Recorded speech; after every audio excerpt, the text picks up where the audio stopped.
তো হ্যালো বন্ধুরা, তোমরা সবাই কেমন আছো? আমি আকাশ। তো আজকের ব্লগটা শুরু করব এখান থেকে। সকালবেলায় ঘুমের থেকে ওঠার পরে কিন্তু টাইমটা দেখলাম। টাইমটা দেখার পরে কিন্তু বাইরে কিন্তু একদম মেঘ করে রয়েছে, চারিদিকে প্রচুর পরিমাণের মেঘ। সেজন্য আমি রাস্তায় চলে গেলাম। রাস্তায় এসে কিন্তু দেখছি চারিদিকেই মেঘ আর ধীরে ধীরে বৃষ্টি পড়ছে একটু একটু করে।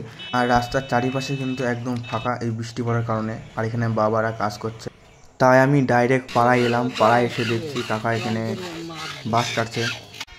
বৃষ্টি পড়ছে, আমি ভিজে গেছি। হ্যাঁ, এই বৃষ্টিতেও কিন্তু মাটি একদম ভিজে কাদা হয়ে গেছে। আর বাড়িতে কিন্তু মাছ রান্না করেছিল আর কচু শাক। তো কোনো রকম আমি খাওয়া দাওয়া করার পরে আমি পাড়ায় এলাম। আর পাড়ায় এসে একদম কাউকে না পাওয়াতেই আমি সেজন্য বাড়ি চলে যাই। বাড়িতে যাওয়ার পরে কিন্তু আমার খুব খিদে লেগে যায়, কেননা তখন আমি কোনো রকম ভাত খেয়েছিলাম। শীতের কারণে শুধু বাড়িতে মুড়ি ছিল, সেজন্য মুড়ি দিয়ে চানাচুর দিয়ে মাখিয়ে এখনই খাবো।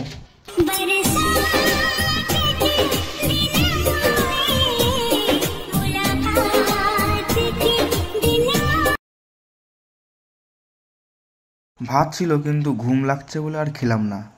এখন কিন্তু ঘড়িতে 3টে বাজে আর এই টাইমটা কিন্তু আমার ঘুমানোর টাইম। তো ভিডিওতে সঙ্গে থাকবা। ঘুম থেকে ওঠার পর কিন্তু দেখি 5টা বেজে গেছে, 5টা 10। তো সেজন্য আমি ছুটি পরে আমি চলে গেলাম পাড়ার দিকে। আর হাতে কিন্তু ছিল আমার 13 টাকা। তো পিন্টুতে পাড়ার দিকে যেতে হলে কিন্তু এই বাঁশবাগানটা পার করতে হবে। তো এই বাঁশবাগানটা কিন্তু আগে ছোটোবেলায় অনেক খেলতাম। আর এদিকে কিন্তু একটা সরঘর ছিল, ঠিক আছে। তো বাঁশবাগানটা পুরো তোমাদের দেখাচ্ছি।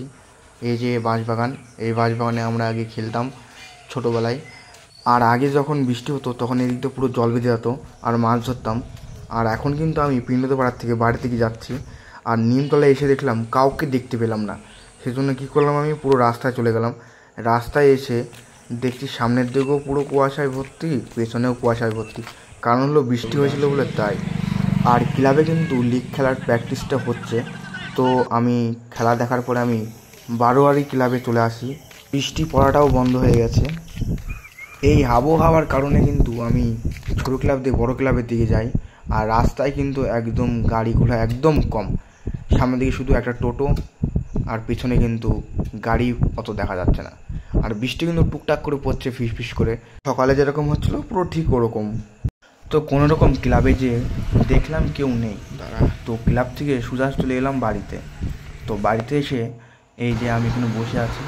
তো সামনে থেকে কিন্তু আমার যেতে পারি, আর এদিকে কিন্তু আমাদের লাইটের যে ইয়েটা সেটা। আর এখানে আমার ঠাকুর ঘর ওই যে, আর সামনে চেয়ার রয়েছে, সামনে কিন্তু একটা জলের ড্রামও আছে। আর এটা আমাদের সিঁড়ি ঘর, উপরে চলে গেল। আর এর শাড়ি মাড়ি নাড়া আছে।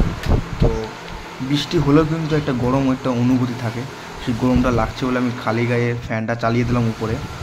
তো আর এদিকে কিন্তু আমার মারা ঘুমিয়ে আছে খাওয়া দাওয়া করার পর। আমিও খাওয়া দাওয়া করার পর আমি বসে আছি। তো বন্ধুরা, ভিডিওটা কেমন লাগলো তোমরা কমেন্টে বলবে। আর ভিডিওটা যদি ভালো লাগে তাহলে লাইক করবে, আর চ্যানেলে যদি নতুন হও তো সাবস্ক্রাইব করে দেবে। তখনের জন্য আমার ভিডিও দেখে থাকো, আশা করি তোমাদের ভালো লাগবে।